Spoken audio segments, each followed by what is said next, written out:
Oke, di video kali ini saya ingin memberikan review match untuk dua pertandingan. Ada Arema FC dengan Persis Solo, lalu ada Borneo FC dengan PSIS Semarang. Kita mulai dulu dari Arema dengan Persis Solo. Di pertandingan ini Arema berhasil ya untuk memetik kemenangan setelah mengalahkan Persis Solo dengan skor 3-1. Tentu saja dengan hasil ini Arema semakin terbuka ya harapannya untuk bisa keluar dari zona degradasi. Karena saat ini target dari Arema adalah keluar dari zona degradasi dulu. Sedangkan untuk Persis Solo dengan kekalahan ini justru ya membuat target dari saya ini berubah. Di awal musim saya mengatakan ya kalau Persis Solo target dari saya ini bisa bersaing ke segmen papan atas. Karena diisi oleh pemain-pemain yang menurut saya cukup bagus. Tapi justru terlihat dari pertengahan musim ini Persis Solo ini berada di peringkat 14 dengan selisih 3 poin dari Arema di zona degradasi. Artinya target dari saya harus berubah. Kalau Persis Solo jangan sampai terdegradasi.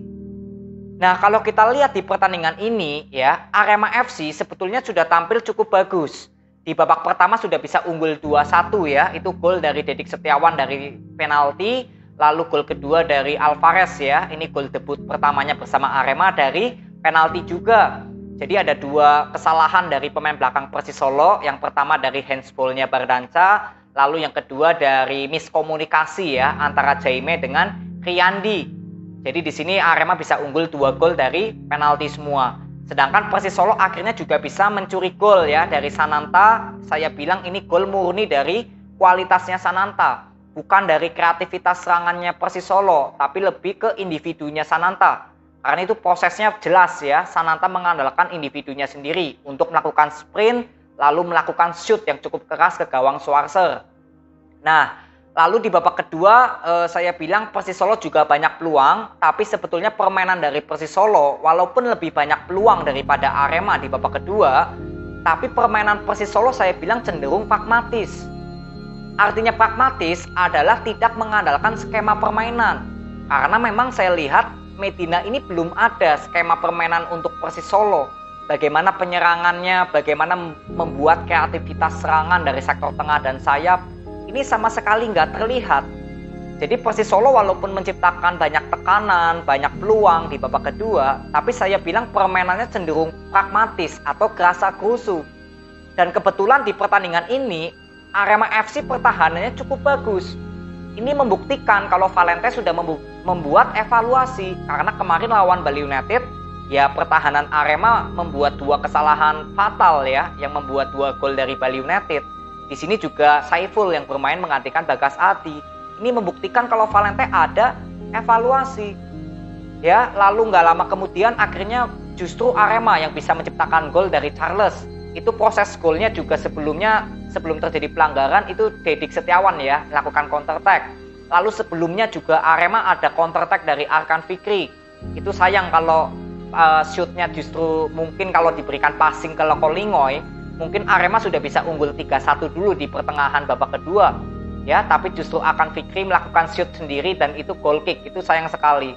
Lalu juga ada peluang dari Lokolingoy yang sempat melewati Riyandi ya, tapi shootnya justru masih ke samping gawangnya Persis Solo. Artinya kalau Arema FC memang nggak terlalu banyak menciptakan peluang di babak kedua, tapi sekalinya melakukan counter attack itu jelas ada skema penyerangan dari Valente. Sedangkan Persis Solo walaupun banyak menekan, ini nggak ada skema permainan atau nggak ada kreativitas alias monoton. Artinya untuk Medina sama sekali belum ada evaluasi. Medina sama sekali loh, dari 10 pertandingan mungkin saya nonton Persis Solo semua, ini nggak ada perkembangan sama sekali loh. Ini yang membuat Persis Solo penampilannya selalu menurun. Ini harusnya sudah menjadi peringatan keras ya dari manajemen terhadap Medina. Karena saya nggak ingin menyalahkan pemain Persis Solo. Pemain Persis Solo ini sudah berjuang mati-matian di atas lapangan. Ya, pemain-pemain yang dimiliki oleh Persis Solo juga banyak pemain yang menurut saya pemain mudanya ini talentanya bagus untuk masa depan. Tapi selama ditangani oleh pelatih yang menurut saya nggak memiliki skema permainan atau nggak memiliki strategi yang bagus, ya penampilan Persis Solo juga akan seperti ini terus. Belum ditambah pemain-pemain yang mungkin saya bilang cukup bagus ya, pemain-pemain mudanya, ya nggak akan bisa berkembang kalau selama Persis Solo nggak ada skema permainan dari Medina. Inilah yang saya sayangkan sebetulnya dari penampilan Persis Solo. Saya dari awal-awal musim sudah mengatakan kalau Persis Solo ini bisa sebetulnya bersaing ke segmen papan atas. Tapi kalau dinilai dari posisi sekarang di peringkat 14, ya saya nggak heran karena pelatihnya juga seperti ini gitu loh, nggak ada evaluasi. Ya semoga dengan kekalahan ini Persis Solo ya manajemennya lah terutama ya bisa memberikan peringatan keras untuk Medina bisa menangani Persis Solo sampai ya mungkin pertandingan keberapa gitu loh. Kalau Persis Solo memang belum bangkit, ya ini harusnya menjadi pertimbangan dari manajemen kepada Medina. Saya nggak ingin menyalahkan pemain-pemain Persis Solo. Intinya pemain Persis Solo ini sudah berjuang mati-matian. Tapi selama pelatih nggak ada skema permainan, ya mau gimana lagi. Ini yang saya sayangkan sebetulnya dari Persis Solo. Saya mengkritik ini karena saya harus tanggung jawab di awal omongan saya kepada Persis. Saya sudah mengatakan kalau Persis ini bisa sebetulnya ke segmen papan atas. Dan di sini saya harus tanggung jawab sebabnya apa yang membuat Persis Solo ini kok justru sekarang targetnya jangan sampai terdegradasi. Ya menurut saya karena di pelatihnya.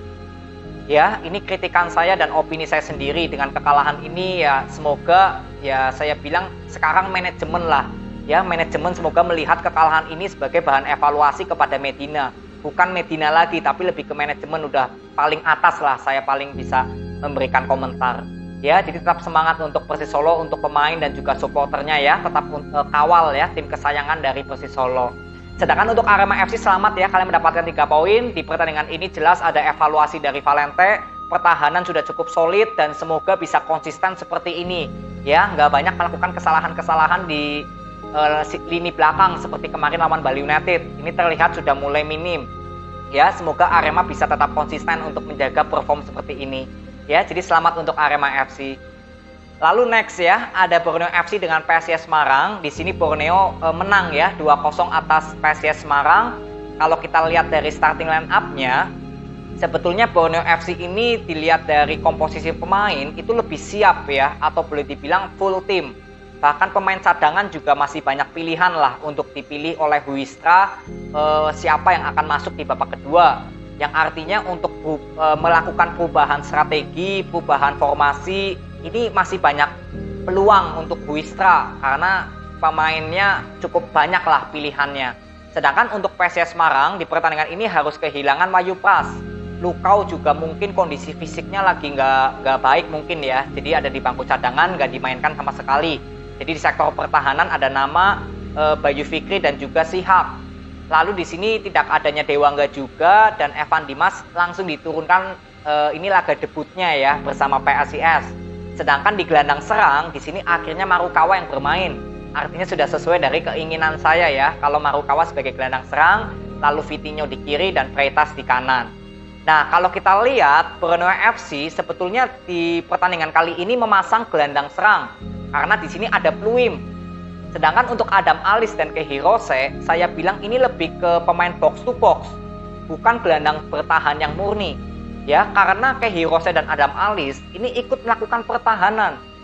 Inilah yang saya bilang kalau sebetulnya Borneo lebih memainkan pemain box to box. Sedangkan dari PSIS Semarang, di sini Evan Dimas dan Diarra, ya saya bilang mungkin Evan Dimas harusnya lebih ke pemain box to box ya. Karena Diarra berapa kali lebih cenderung ya bertahan walaupun ada momen melakukan serangan ya atau membantu serangan. Ya, jadi artinya untuk Borneo FC dengan bermain pemain kreatif ya di sektor tengah, ini yang membuat berapa kali bisa mengancam pertahanan dari PSIS. Berapa kali Borneo FC ini bisa menahan bola untuk melakukan bola possession. Jadi nggak terus-terusan ya Borneo FC melakukan serangan-serangan cepat. Sedangkan PSIS Semarang ketika mendapatkan bola ini cenderung lebih seperti ingin cepat ya membangun serangan dari sektor sayap. Tapi di sini juga saya bilang permainan dari PSIS ini sudah bisa dibaca oleh permainan Borneo. Karena sebetulnya di pertandingan kali ini yang sangat terlihat itu pemain sayapnya PSIS yang membangun serangan. Bahkan Marukawa sebagai gelandang serang ini kurang support dari Diarra ataupun Evan Dimas. Berapa kali transisi penyerangan PSIS dari sektor tengah itu seringkali telat mensupport Marukawa. Inilah perbedaan dari skema penyerangan PSIS Semarang dengan Borneo FC. Kalau Borneo ketika melakukan penyerangan, misalkan Pluim gitu ya, yang membawa bola, Adam Alis dan juga Kehirose ini juga cepat untuk melakukan support. Jadi skema penyerangan Borneo itu saya bilang lebih berhasil daripada PSIS. Ya, dan di sini akhirnya Adam Alis ya bisa menciptakan gol di menit ke-43. Itu prosesnya juga dari sektornya Gio Numberi ya, yang kalau nggak salah MC Ran yang memberikan assist ya kalau nggak salah. Jadi prosesnya dari sektor kanan, lalu Diarra yang posisinya nggak lihat ya kalau Adam Alis ada di belakang, dan di sini Adam Alis langsung memberikan shoot yang cukup keras ke gawang Adi Satrio. Ya, sebetulnya Borneo FC di babak pertama sudah banyak ya menciptakan peluang-peluang emas. PSIS Semarang ya, itu sudah ada menciptakan peluang dari Fortes di awal-awal menit ya, tapi Nadeo bisa melakukan save yang cukup brilian. Jadi Cadenasi juga menurut saya banyaklah menciptakan peluang ke gawang Adi Satrio, tapi penampilan Adi Satrio boleh saya akui cukup bagus. Nah, ketika masuk di babak kedua, sebetulnya nggak terlalu banyak perbedaan. Borneo FC tetap bisa mengambil alih permainan ya dari PSIS, karena PSIS Semarang berapa kali selalu kalah di sektor tengah. Ini ya, menurut saya kunci di pertandingan ini, kenapa Borneo FC bisa tampil lebih maksimal daripada PSIS. Mungkin yang pertama jelas, karena sektor tengah PSIS Semarang nggak ada Dewangga, itu sangat terlihat sekali. Lalu yang kedua, karena sektor tengah PSIS, performnya Diarra, ini sama sekali seperti kurang kontribusinya. Ini pemain box to box loh Diarra, yang artinya paling harus sering memegang bola. Tapi di pertandingan ini justru saya bilang masih sangat minim kontribusinya. Bahkan di preview kemarin saya mengatakan kalau Diarra harus diberikan evaluasi dari Agius agar ketika membantu serangan lalu harus mundur ke belakang itu harus cepat. Nah, di pertandingan tadi saya masih ingat ya, nanti kalian buka replaynya aja di menit ke-60 di mana Borneo FC bisa memanfaatkan kesalahan Diarra ya dari sektor tengah. Itu Diarra jalan kaki loh untuk membantu pertahanan atau jalan ringan lah. Jadi ini yang saya pertanyakan kepada visinya Diarra, karena ini salah satu pemain penting untuk menjaga pertahanan. Tapi di beberapa pertandingan terakhir lah, saya sering lihat Diarra ini masih kurang cepat untuk membantu pertahanan. Ini semoga ada evaluasi dari Agius. Ini sesuai dari pengamatan saya aja. Karena kan Diarra ini pemain yang cukup penting gitu loh. Semoga bisa ada kontribusi yang lebih maksimal untuk membantu pertahanan. Karena membantu serangan juga ya Diarra cukup penting. Inilah fungsi dari pemain box to box. Ya, jadi nggak lama kemudian di pertandingan babak kedua mau selesai, Pluim bisa menciptakan gol. Itu assist dari Fajar Fatur Rahman ya, yang melakukan skill individu lagi melewati Gio. Jadi memang di pertandingan ini sektornya Gio ya yang paling banyak mendapatkan tekanan ya. Kalau sektornya Fredian Wahyu juga sebetulnya sama, tapi Fredian Wahyu lebih banyaklah melakukan penyelamatan untuk Lili Pali ataupun Terence Buhiri. Ya, jadi penampilan Gio Numberi juga mungkin lagi nggak berada dalam top performnya. Ya, memang terlihat kalau pemain PSIS Semarang juga secara fisik seperti Marukawa, Vitinho, Freitas juga hampir nggak terlihat ya di pertandingan kali ini. Lalu Fortes juga sama. Ya, ini membuktikan kalau memang skema penyerangan PSIS Semarang ini nggak maksimal. Jadi membuat faktor fisik juga menjadi kendala utama karena PSIS Semarang lebih mengandalkan kecepatan atau passing-passing long ball dari sektor sayap. Ya, jadi ini semoga bisa ada evaluasi dari Agius untuk sektor tengah, terutama performnya Diarra ya, karena ini kan pemain inti. Kalau Evan Dimas kan mungkin kalau Dewangga bisa bermain ya Evan Dimas yang akan dicadangkan. Tapi kalau Diarra kan pasti akan selalu dipasang. Maka dari itu saya lebih fokus ya evaluasi ke Diarranya juga. Ya, ini semoga sektor tengah PSIS Semarang juga bisa kreativitas gitu loh membangun serangan. Kemarin lawan PSS Sleman juga sama. Ya, PSIS Semarang di sektor tengah belum terlalu hidup. Itu ada Dewangga tuh bermain, tapi belum terlalu terlihat ada kreativitas. Ini semoga bisa menjadi evaluasi oleh Agius ya. Jadi tetap semangat untuk PSIS Semarang, nggak masalah dengan hasil ini ya. Semoga terus lakukan evaluasi ya agar PSIS Semarang menjadi salah satu tim yang ya konsisten gitu. Ya, jadi is okay, nggak masalah untuk PSIS Semarang. Lalu untuk Borneo FC ya, selamat kalian mendapatkan 3 poin. Saya bilang Borneo FC menang dari segala lini. Sektor belakang cukup solid, sektor tengah juga cukup bagus untuk melakukan transisi penyerangan pertahanan. Lalu di sektor sayap dan performnya Cadenasi juga cukup luar biasa. Bahkan Cadenasi kalau itu peluangnya bisa mungkin kalau nggak kena clearance ya, itu mungkin Cadenasi bisa menciptakan hat-trick.